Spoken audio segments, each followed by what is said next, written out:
You just realized your business needed to hire someone yesterday. How can you find amazing candidates fast?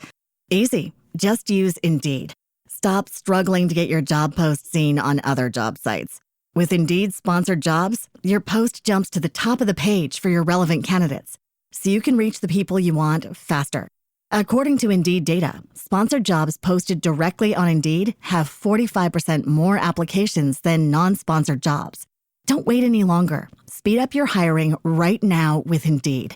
And listeners of this show will get a $75 sponsored job credit to get your jobs more visibility at Indeed.com/kidsandfamily. Just go to Indeed.com/kidsandfamily right now and support our show by saying you heard about Indeed on this podcast. Terms and conditions apply. Hiring? Indeed is all you need. Pet Life Radio.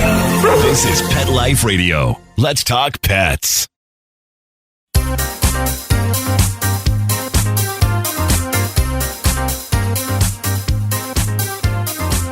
Welcome to the Whisker Report. We're a new podcast dedicated to helping anyone in the pet industry, whether you're an animal welfare or a for-profit pet company. We want to give you some PR and buzz for your nonprofit or business, and we're going to teach you how to do it yourself.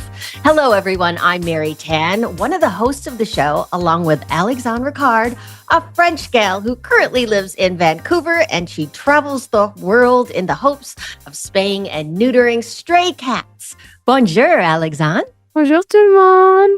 I hope you guys are okay. I know Mary just had a big snowstorm, so we've just been talking about White Christmas. Oh, and I just watched the movie White Christmas. Never watched it before. That's a fantastic movie. I love it. Yeah, it was really nice. So I'm glad. And then we're here with our producer, Mark Winter of Pet Life Radio, who is the man who gets us to you each and every week. Hi, Mark. Hi, Merry Pet Miss. Oh, what a great thing. I love that. You know, we did holiday cards and we wrote Happy Clawlidays, right, Alex? Yeah, Happy Holidays. I think that's cute. I think we got one of those cards. Thank you for sending it. Oh, and by the way, Pamela, I need your address so I can send you one too. I was going to say, I would like one of those cards if you don't mind. Yes, Alex made it. Oh, Yeah, very to cool. sign them, yeah. So, Mark, what's coming up on Pet Life Radio? What are your other shows working on? They're working on all kinds of stuff. We just had on Rappaport to the Rescue, we just had Ben Mankiewicz, who is the host of Turner Classic Movies, which is one of the movies that Alex would have just seen, White Christmas. Yeah. Oh, wow. And we have a lot of celebrities coming up. That's amazing. Yeah. Mark has like 80-something podcasts out there, all dealing with the pet industry. And so it's something you got to tune in. There's something for everyone. And we are ourselves honored to be part of Pet Life Radio. And we are going to dive into this week's show. Today, we have the editor of Pets Plus on our show. Pamela Mitchell has more than 30 years of experience in journalism and content creation, and she receives hundreds of pitches a day about anything pet related. So she's here to tell us more about it all. Hi, Pamela. Welcome to our show. Could you tell us how you ended up in the pet industry? Oh, goodness. I started off as a news reporter, then I was an entertainment reporter, and then I was an entertainment editor and got into the digital space. And then I joined, you all are very familiar with Dogster and Catster magazines. Yeah. And so I joined Dogster back before Dogster had a print component, which was Dog Fancy, which became Dogster. And just have been in the pet industry now for 10, 11 years now and love it. It's like I say, I've had my dream job like 3 times over, but this is my ultimate favorite.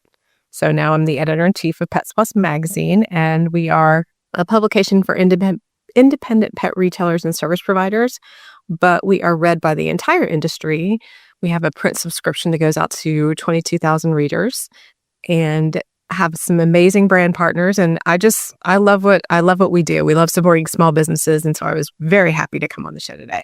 Oh, Or the that's podcast. so Sorry, I just amazing. aged myself. The podcast. Well, we're so appreciative because you're like one of the grand dames of the pet industry in terms of pet journalism. And can you talk a little bit about What kind of pitches are you looking for when it comes to Pets Plus magazine? So we in a sense we have two audiences in this, and that we have the retailers and service providers who are direct to consumer, dealing with consumers and customers in their stores, and then we also have the brands who read our magazine, and the many of them who are our brand partners. So kind of two audiences there. The retailers have great access to us in the sense that they can join our Brave Squad and contribute to the magazine that way. So that's kind of how they get their stories out there, through the contributions for hot sellers, for, inbox, for the main stories that we do. So they are able to contribute that way. And also through our America's Coolest contest, which we will open up in February. So that's how they pitch themselves in a sense. So they're saying, this is my business. I would love for you to write about it. And here are the many reasons why. We're very fortunate that SuperZoo has come on as our America's Coolest sponsor. So that's going to be fun again next week. So for brands, we make it really easy. And Mary, you know this, out a call for pitches before every issue, about 6 to 8 weeks before every issue. And we let them know what our category roundups are going to be. And we say, just tell us about your products. And it's really that simple. As long as the products fit our audience, which they have to be available wholesale to independent pet retailers, to pet retailers. So we don't feature any direct-to-consumer products. We don't feature products that are available only through online retailers. But that's it. We have a form that is petsplusmag.com/submit a product. Fill out the form. It feeds into our system and our email.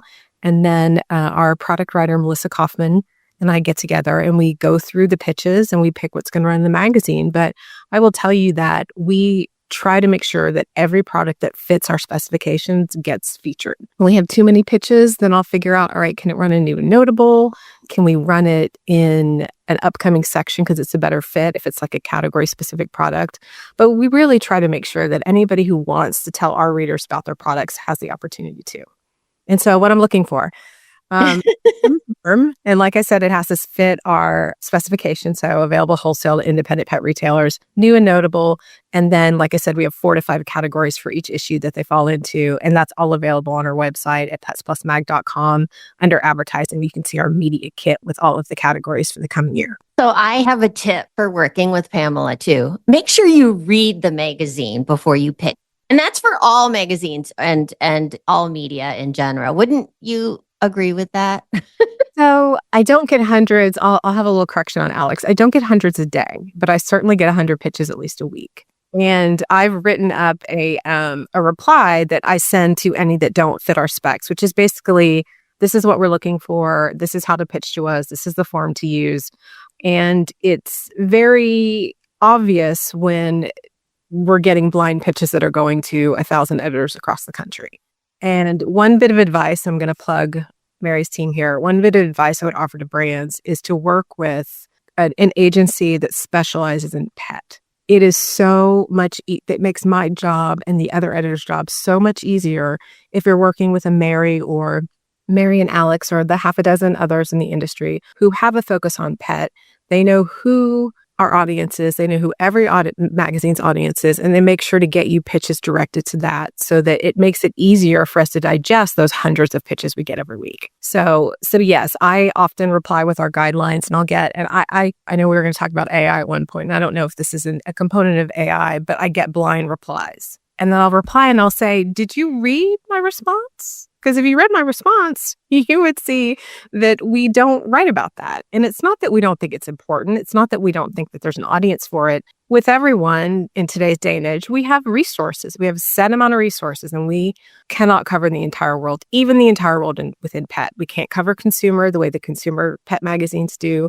So really working with an agency that specializes in pet is so important.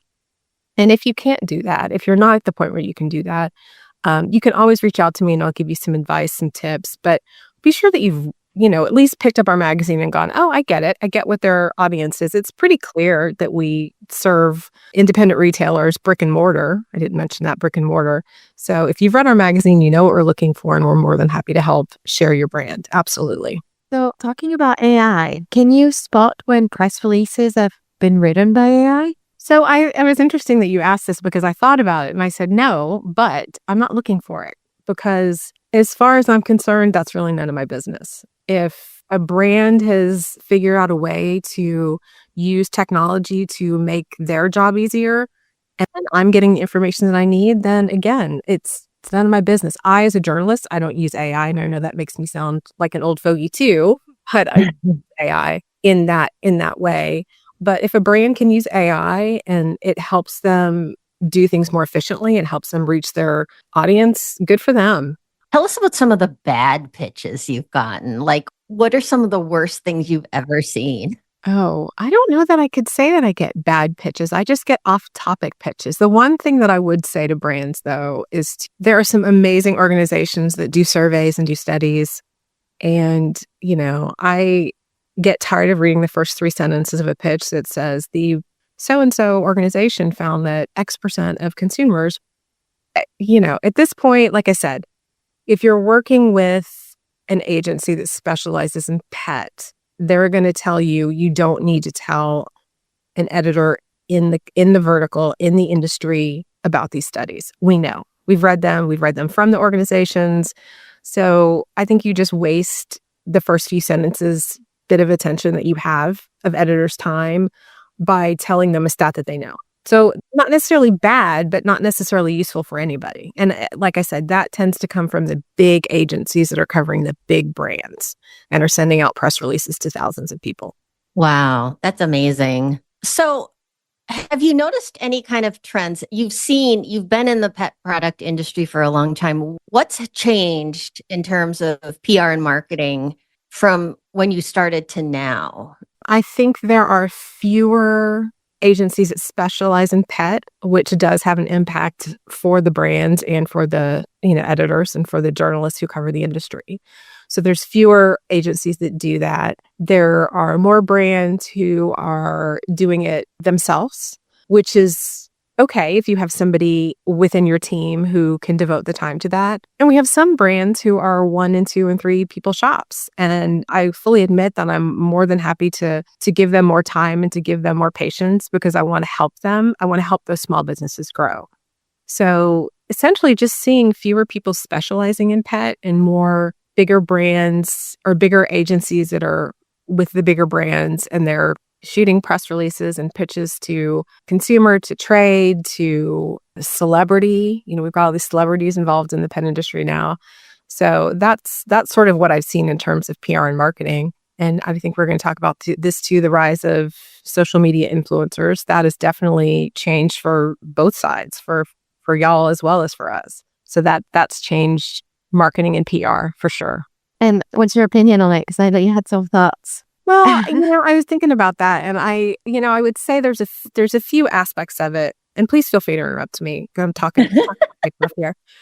For the brands and for the retailers, because our retailers ask us, should we be working with influencers? And what we tell the retailers is, if you have an influencer in your area who can prove to you that they have local reach, not a TikTok that got 2 million views, because you know what? That's not going to bring people into your door. That's not going to result in sales. It's just not. You could be famous for a hot 5 minutes, but it's not going to bring in revenue. So we tell retailers if you have somebody who is like, the dog mom of Pittsburgh, I don't know if that's a thing, but if you have someone like that who can drive traffic to your store and to drive sales, figure out an arrangement that works for both of you. Stores tell us all the time that influencers walk in the door and they just want free products. Feel like, we've graced you with our presence, give us free product and we'll talk about it. But unless that influencer can prove to you that it's going to benefit your business, it's not worth your time. We've heard from retailers who have had good success if they are in tourist areas working with travel bloggers. So they're not just hitting people in their area, people in their community and opening that up, but they're getting tourists who are following these travel blogs.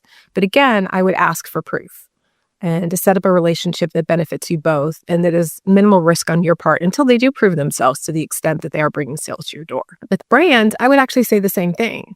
And this is kind of what I was talking about with in terms of being just a little bit negative. I have friends who are influencers in the pet space. I think they do amazing work. The one thing that I would say is that at trade shows, if a brand is going to be open to talking to influencers and having those meetings, that they have enough staff in their booth so that a retailer is not waiting behind an influencer. Because the retailer's in your booth, the retailer wants to know, hey, can I buy your products? Tell me about your products. I want to bring your products in. I want to be a partner with you. Let's sell your products. And it's a little bit different for an influencer. So my advice to brands would be, I think it's great if you set up these relationships, especially if you've got strong direct-to-consumer programs. But please don't make the retailers wait behind you. Wait behind them, because they have a limited amount of time. They've spent a lot of money and a lot of time. They've left their stores to come to a trade show and to talk to you about your products in the hopes of bringing them into your store. And if they have to wait for 15, 20 minutes because obviously somebody's filming a TikTok and it's not someone that they're going to walk away, because they're going to say, if this is how you treat me at a trade show when our entire purpose of being here is to do business with each other, then I don't know how you're going to treat me outside of a trade show. So that would be my advice that I offer to brands. Well, that is great advice. And when we come back, we're going to talk a little bit more about trade shows. But first, Mark needs to run an ad.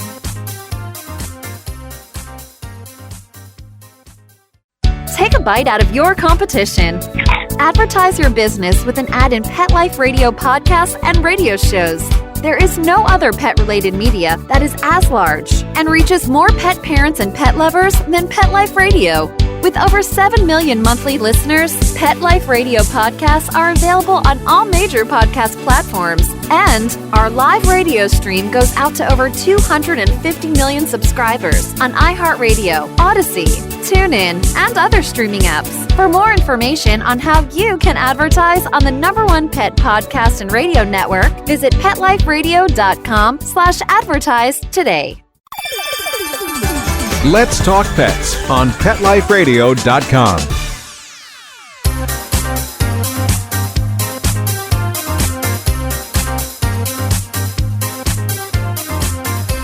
And we're back with the wonderful Pamela Mitchell of Pets Plus magazine. Everybody needs to pick up a copy. They can subscribe. You can read their newsletters, which come out, is it once a week, Pamela?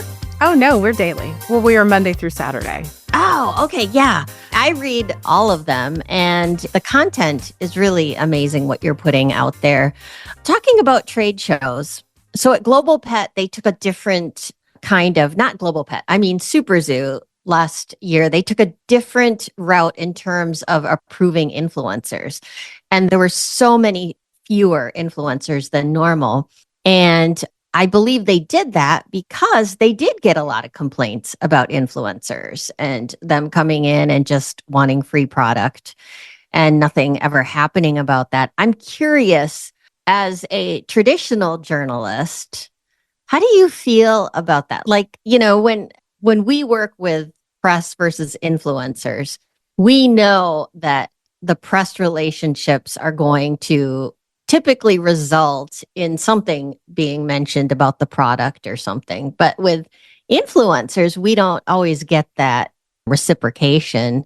And I was just wondering what you guys think about that. I sort of feel like, how do you guys feel about these influencers? I know, Pamela, you just spoke about that, but do you think it's taking away from traditional media? I think there's room for everybody. And all I would ask again is that there be staffing to deal with everybody. From my perspective, I guess I am a traditional journalist in the sense that I've been in print for so long, but I've also been digital and social media. But from my perspective, I actually, and I don't remember which show organizer I said it to, I said I would appreciate it if social media influencers were identified as such. Because when I walk up, and y'all know, we do 1,084 videos every trade show.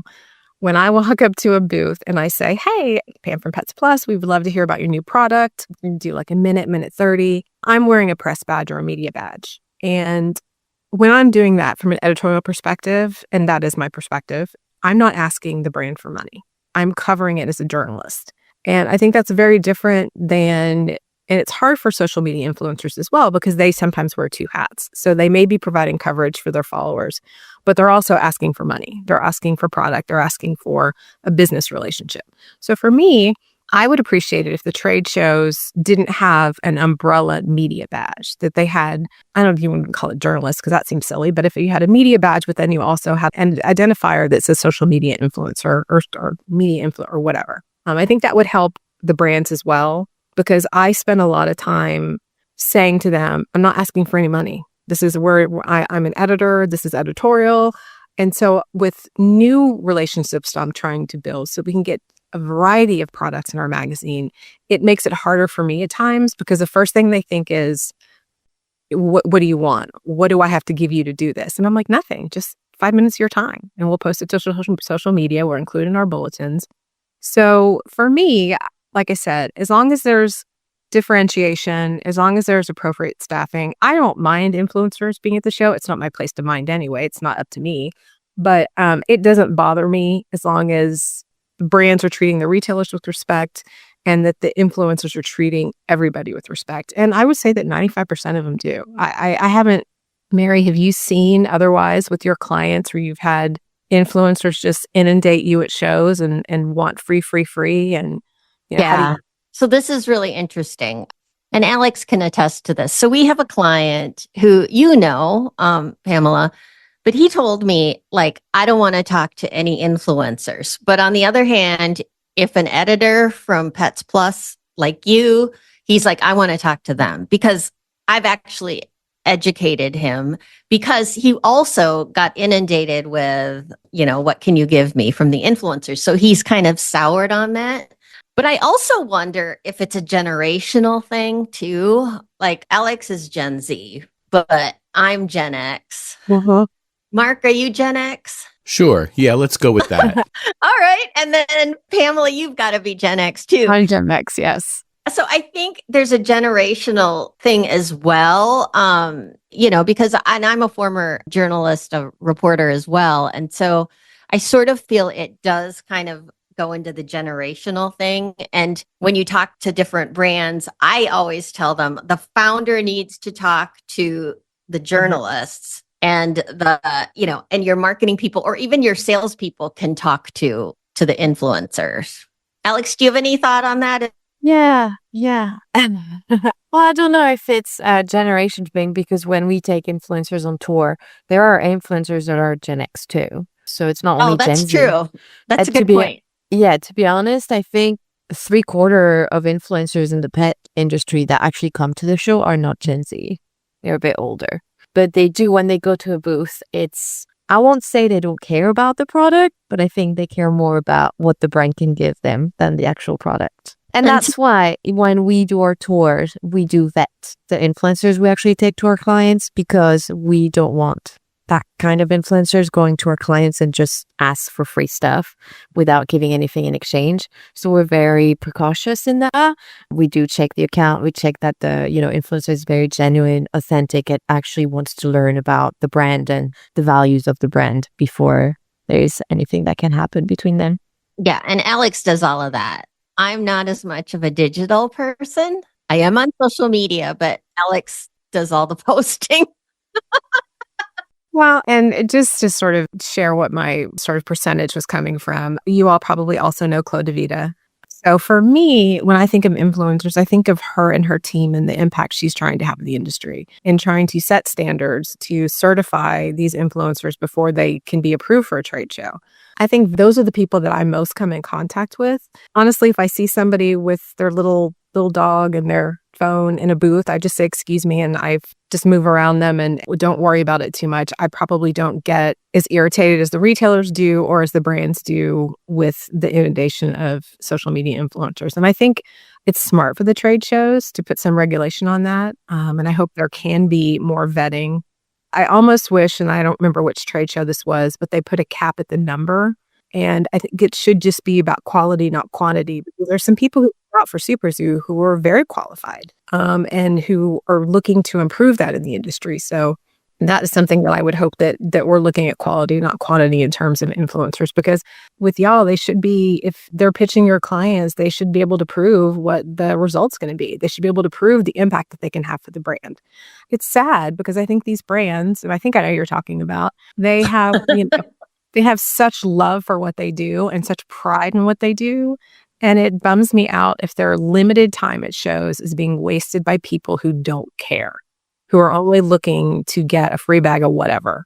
As you know, we do the Pets Plus sample box, and I love it. I get tons of free product, but 80% of it I can't use. I'm donating it because it has wheat in it, and my dog can't have wheat. Now, so it's a lot of things that I can't use, and so I donate it. And so that would be my question for an influencer, is that if you don't care about the product, then why are you trying to get your hands on it? And I'm very careful with what I donate and who I donate to, because I've donated products in the past and seen them pop up on Facebook Marketplace. And I'm like, oh, no. Oh my. So I'm curious as to why influencers would want free product they don't care about, that they're not going to use, that they're not going to stand behind with their followers. Right. I think for them, I mean, I see it that way. It's a sense of validation. I'm an influencer and I get free product. So yeah, I guess validate them as an influencer. Hey, I think Mark had a question for Which you question too, was right, that? Mark? Ask Pamela about Pet Life Radio and how, what would be an angle that maybe you could get in the pet trade magazines. We're not new, but we're definitely notable. Going on our 18th year, and we're the number one, really the only pet radio network and podcast network since 2007. Well, I would say for that, we used to have, back in the day, back in 2017 when we launched, we used to have a section called Pet Pro Tools. And to me, what you do would be a tool for our readers. So we've kind of folded that into new and notable. So as you said, you're not new. None of us are new. Maybe Alex is a little bit, but certainly notable. So if it's something where, I'm just thinking off the top of my head now, if it's something that stores could encourage their employees to read or to listen to give them time to listen to, or I don't know if any of the content is suitable to play in their stores. They're always looking to do videos, they're always looking to do audio in their stores.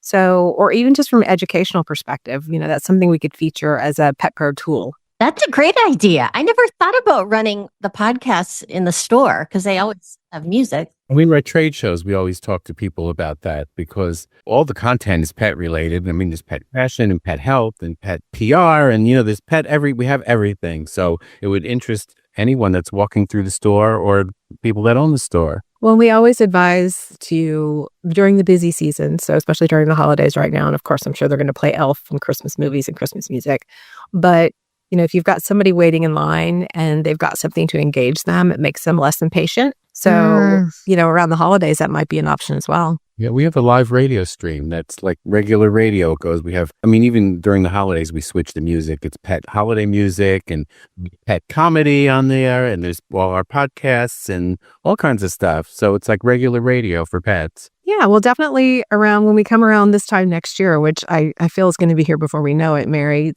please pitch and remind me that for either the September, October issue or the November, December issue, we can feature that as a tip. We can feature that as a tipper, and we can feature a new notable. That's how easy it is. See, we're pitching Pamela. This is a working podcast. This is how easy it is to get in Pets Plus magazine. Just tell me what you do and why. We just, all we want to do is to share with our readers and with our brand partners all the cool stuff happening in the pet industry. So as long as we figure out the angle or you fit our guidelines, then more than happy. We don't gatekeep. We don't have velvet robes. Everyone is welcome within our guidelines. Wow. Well, speaking of advertising, we just need to take a quick break and we'll be right back with Pamela, and we're going to talk about products, specifically cat versus dog. Gifts for my pets, sparkle and love, under the tree, from heaven above. Gifts for my pets, joy in the air, unwrapping dreams without a care. Elevate your cat's eating experience with the Cat Tree Tray. The Cat Tree Tray keeps your cat's food off the floor and is conveniently located on the cat tree. Go to cattreetray.com. Bring home a luxury French Bulldog from the world-famous Tom King's Kennel. Premium French Bulldogs from excellent European bloodlines. Superior puppy care and lifetime health guarantee for your perfect companion. Use code TomKingsMagic for a magical holiday discount. Visit TomKingsKennel.com and find your perfect Frenchie today. Your pets will be over the moon with sparkly jewelry from Over the Moon Jewelry. Beautiful handcrafted matching jewelry for you and your pet. Wire-wrapped, beaded contemporary necklaces, bracelets, and charms. Go to overthemoonjewelry.com. Gifts for my pets. Joy in the air. Unwrapping dreams without a care. Let's talk pets Let's talk pets. on Pet Life Radio. Pet Life Radio. PetLifeRadio.com.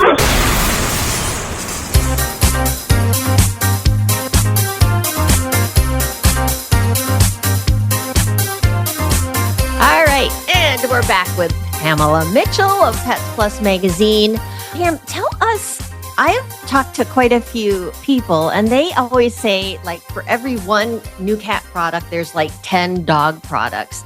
Are you finding that to be the case in terms of especially animals like the critters and, the lizards and reptiles and stuff? It seems like a lot of pet products are really dog focused. Well, I think that's true, but I think that's changing. I think that we have some amazing cat-only stores that have popped up over the past 5 years. We have retailers reaching out to us and saying, tell us how to build the cat customer. And Mary, you could speak to this like an expert that I'm not in this particular area. But, their thought is that dog customers are easier sell than cat customers. The cat customers cats tend to be more picky, more finicky. But I think that what we're seeing happen with food in terms of coming out with all these amazing different textures for wet cat food, getting fresh cat food and raw cat food out there into customers. I think that cat customers are starting to think about their cats in the ways that they think about their dogs. I think that's just in the past 5 years or so, something that's happened. So I think that the brands are seeing that buy-in from the customers, and they're coming out with more new products. And the retailers are thrilled because we have a feature called Retailer Wish List. And for every issue we ask, what do you wish existed in this category? And almost every single time, unless it's specifically about dog, it says more cat options. So in the Yay! Yes, in the JamFeb issue, we did the retailer wish list and little survey on enrichment. And I would say that 4 or 5 of the ones that we ran are specific to cat. They want more flavors with cat lickables. They want more options. I mean, it's just retailers want more cat. And I think that brands are catching up to that and are starting to put more research and development into that and to put marketing support behind it, which I'm thrilled at. I love seeing more cat products.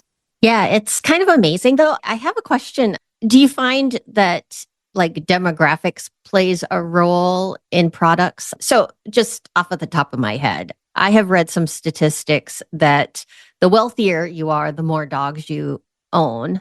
And cat owners tend to be less resourced than dog people. Do you have any kind of thoughts on that or? I don't know about you, but I can only have one dog now because I'm still paying off dogs I had before. I don't know. These people must be really wealthy if they can afford to have multiple dogs with all the vet bills and feeding them raw and supplements and all that stuff. I don't have any statistics on that. That would be a good thing to look into. I know the APPA does their consumer study in terms of demographics. So no, I don't really have any insight into that. I think that we're all pet poor, as I like to say. Oh, another quick question. Your readership, is most of your readership female? Because, the pet industry seems to be very female focused. So we recently did the big survey, which if you did not get your November, December issue, please do. And sorry, I have to put my glasses back on for this because I can't see anything in front of my face. So we did do, for the big survey, we did ask those demographic questions. So I can tell you quickly who took our big survey, which was 500 independent pet retailers and service providers. So what I'd be speaking to is more so that aspect of the industry. And so we found that it is predominantly women, which we knew that. We knew that it's predominantly women. And the largest group of survey takers was 50 to 59 years old. But we did see some growth in so in 2023, 19% were 40 or younger. But this year that went to 29%. So I feel like there's an influx of young people starting pet stores, and there's some amazing ones out there, young entrepreneurs who are, for the reasons why many of us got into this industry, they typically had a sick pet and then they started to dive deep and learn about nutrition and supplements and said, I want to open a pet store. Or they had a behavioral dog and they started to learn more about training and behavioral help that you can provide for pets. And they said, I want to become a trainer and open a facility. So yes, I think from the retailer and service provider perspective, I think it is predominantly female. It is, I would say, older, but we are seeing young people come up, young entrepreneurs come up and to join us in the industry, which is amazing. On the brand side, I can't really speak to that, but I do know that, I don't know, Mary, what do you think? I think I would say that it's probably male dominated. Yeah. And I would say that this is just my perception. And I feel like, okay, so the big legacy pet brands are all like older white males for sure, right? And that's where the money is. But all the small innovative products tend to be women. And then they sell to the big companies once they're successful. But I feel like it's more women that are starting pet businesses. Just, this is anecdotal, just from reaching out to Whisker Media. And, we just talked to this wonderful lady, Amy, with Lofty Lou. I don't know if you've heard that, but she has a cool product. Like, it's a piece of furniture so that elderly folks and people with disabilities don't have to bend down and clean their litter box. That's something I see, products for people with disabilities to take care of pets. That's going to take off eventually. But, like she and Carrie Van Wert, who invented the kitty sift, it's all these, I'm seeing more and more female entrepreneurs in the pet space. They have all started it to solve a problem that they had with their individual pet. I don't know. Do you think that's the case? I do. And I think that one of the really cool things that Super Zoo did this year was that they gave buyers the ability to filter by certain verticals. So you could filter by BIPOC, which I'm not sure if you're familiar with the Black Pet Business Network and LaShonda and the work that they're doing. But to your point, it's a lot of women, and I'm loving seeing the amount of diversity that is entering the pet space, because we do want it to be an industry where all are welcome and that all pet parents can see themselves reflected in the products and in the stores. So LaShonda's a columnist for us, and we do talk about DEI a lot and how stores can reach consumers and to the products that they carry. So I think that was cool that Super Zoo did that. You could also search by sustainability and a few other things. So I think as an industry, we're encouraging and trying to get more diversity of age, of ethnicity, of race, and we're trying to make it a broader industry. And so I agree with you. I think it is predominantly the traditional of what it has been in the past, but I think it's changing. I think it's changing pretty quickly too, thanks to programs like what LaShonda's doing and what Super Zoo are doing. And Global also has the ways that they support as well. Yeah, it's really exciting to see. I mean, and this is just a growing industry. It's insane. But getting back to the BIPOC pet owners, I work with a nonprofit called Companions and Animals for Reform and Equity, and they are a workforce development. So they're encouraging more people to get into the pet industry who come from diverse backgrounds. And what they found is that there is no difference in pet ownership between white communities and people of diverse backgrounds. African Americans, Hispanics, Latinos, Asians, we all have about the same rate of pet ownership. Everybody loves pets. And that's one thing that I think can be very unifying that other industries can't. I mean, you can go up to anybody who is so not like you, but you can say, I love your dog, right? Yeah. So, this is like the uplifting moment of the show. Well, I think we have come to the end, but I just want to thank Pamela and also ask you, is there anything else you'd like to add? Like I said, we're coming up on a new year. So our Jan-Feb issue is mailing out in the next couple of weeks. It's already up on our website. Like I said, we're doing 9 to 10, could be 12 sample boxes next year. So I really encourage smaller brands who are looking to make an impact to look into that. And anybody can always email me at editor@pestplusmag.com to find out how to get in the magazine, to find out how to get in the sample box to the one thing I didn't mention is press releases. We are more than happy to run your press release if it suits our audience on our website and our e-bulletin. Mary sends us them all the time, and we get them up usually within one business day. And that's a great way to let readers know about new products you have coming out. So to just, think of Pets Plus as your partner, because that's what we're here to do. We're here to just spread information about the industry, to connect brands and retailers, to connect buyers with brands. So just feel free to reach out to me at editor@petsplusmag.com. All right. Thank you so much. Also, one last thing, I wanted to give a shout out to Chloe DeVita and her Blog Pause team. Alex and I were just out in Denver. They are wonderful. They work with Pamela. They do a lot of your videos at the shows.